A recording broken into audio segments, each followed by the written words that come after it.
একটা জ্বালানি সংকটের মধ্যে আমরা সারা বিশ্ব আছি, বাংলাদেশ তার মধ্যে অন্যতম। কারণ আমাদের সোর্সটা হচ্ছে মধ্যপ্রাচ্য থেকে সব আসে। প্রতিনিয়ত যে তেল আগে সাপ্লাই হতো এখনো তাই হচ্ছে, তার চেয়ে বেশি হচ্ছে। আমরা যখন দেখি রাজনীতিবিদরা ইতিহাসবিদ হয়ে যায়,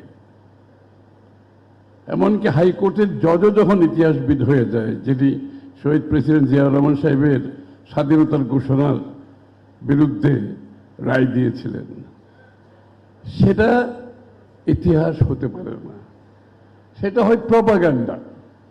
রাজনীতিবিদ যখন ইতিহাসবিদ হয়ে যায় সেটার ইতিহাস থাকে না, সেটা হয়ে যায় প্রপাগান্ডা। সেটা ক্ষণস্থায়ী। প্রপাগান্ডা কোনোদিনও দীর্ঘস্থায়ী হতে পারে না, এটা অলওয়েজ ক্ষণস্থায়ী। যেই কারণে বাংলাদেশের মুক্তিযুদ্ধের ইতিহাস, পরবর্তী বাংলাদেশের যে ঘটনাবলী, এই ইতিহাসগুলো রচিত হতে হবে ইতিহাসবিদদের মাধ্যমে। এবং ইতিহাসবিদরা যখন ইতিহাস রচনা করেন, সেই ইতিহাস রচনার একটা ধারা আছে, একটা প্রক্রিয়া আছে। তাদের সোর্স, তাদের তথ্য, তাদের রিসার্চ, অনেক কাজের মাধ্যমে একটা ইতিহাস রচনা হয়। আমরা দেখতে পাচ্ছি সত্যিকার ইতিহাস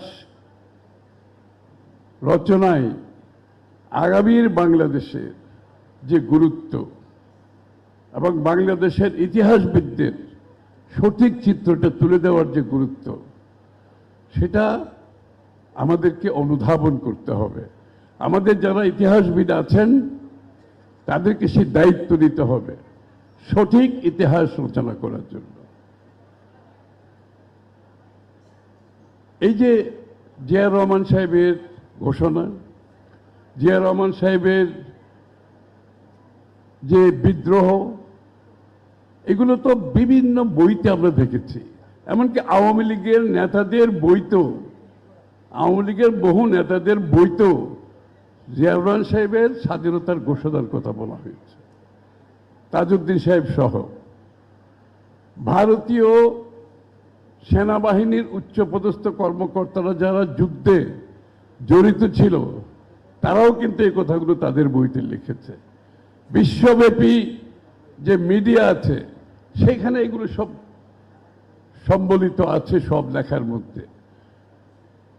সুতরাং ইতিহাসের যে সোর্স, এই সোর্সটা ইতিহাসবিদরা সঠিকভাবে গ্রহণ করে আগামীর ইতিহাস রচনা করলেই শহীদ জিয়ার অবদান, বেগম খালেদা জিয়ার অবদান, এই দীর্ঘ আন্দোলনে জনাব তারেক রহমানের অবদান, এগুলো বুঝতে কষ্ট হবে না।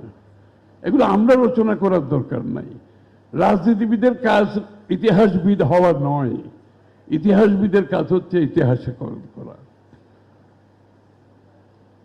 আমি আশা করছি আমাদের ইতিহাসবিদরা সেই দিকে যাবেন। শেষ একটা দুইটা কথা না বললে হয় না। এবং আজকের যিনি প্রধানমন্ত্রী, উনি সেই স্বাধীনতার মুক্ত চিন্তা, মুক্ত ধারায় আমরা একটা গণতান্ত্রিক সরকার পেয়েছি। এখন দেশ গড়ার সময়, নেশন বিল্ডিংয়ের সময়। এবং আপনারা দেখতে পাচ্ছেন 1 মাস রোজার সময়, এই কথাগুলো বলা দরকার। পুরো 1 মাস রোজার সময় দিনরাত সবাই কষ্ট করেছে সরকার থেকে। দ্রব্যমূল্য স্থিতিশীল ছিল। একটা যুদ্ধ চলছে যেখানে তেলের অভাবে বিভিন্ন দেশে অনেক বড় বড় সিদ্ধান্ত নিয়েছে। বাংলাদেশে মানুষ বাড়িতে পৌঁছাতে পরিবহনের মাধ্যমে কোনো অসুবিধা হয় না, কোনো অসুবিধা হয় নাই।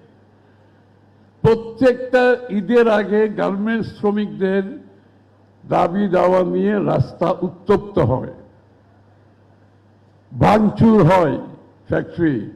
এবার কিছুই হয় নাই। সবাই শান্তভাবে তাদের পাওনা নিয়ে সঠিকভাবে পরিবহনের মাধ্যমে বাড়িঘরে যেতে পেরেছে। একটা অল্প সময়ের মধ্যে একটা সরকারের এই যে বলে শুরু সকাল থেকে বোঝা যায় আপনার আগের দিনটা কেমন যাবে। আরেকটা কথা বলে আমি শেষ করছি, এটা না বললে নয়। আমরা একটা যুদ্ধ মধ্যপ্রাচ্যে আমাদের সামনে এখন চলছে। একটা জ্বালানি সংকটের মধ্যে আমরা সারা বিশ্ব আছি, বাংলাদেশ তার মধ্যে অন্যতম। কারণ আমাদের সোর্সটা হচ্ছে মধ্যপ্রাচ্য থেকে সব আসে, সেটা বন্ধ হয়ে গেছে। এর মধ্যে সরকারের পক্ষ থেকে বিভিন্ন বিশ্বের বিভিন্ন দেশ থেকে এটার সমাধান দেওয়ার জন্য কাজ চলছে এবং এই পর্যন্ত সফলভাবে আমরা এগিয়ে যাচ্ছি ইনশাআল্লাহ, এই ব্যাপারে চিন্তার কোনো কারণ নেই। কিন্তু মানুষের মধ্যে একটা প্যানিক কাজ করছে, এটা করতে দেওয়া যাবে না। প্রতিনিয়ত যে তেল আগে সাপ্লাই হতো এখনো তাই হচ্ছে, তার চেয়ে বেশি হচ্ছে। কিন্তু কিছু কালোবাজারি এটাকে নষ্ট করে দিচ্ছে। তারা অতিরিক্ত তেল নিয়ে কালোবাজারে বিক্রি করছে এবং সরকারের ভাবমূর্তি ক্ষতি করার চেষ্টা করছে।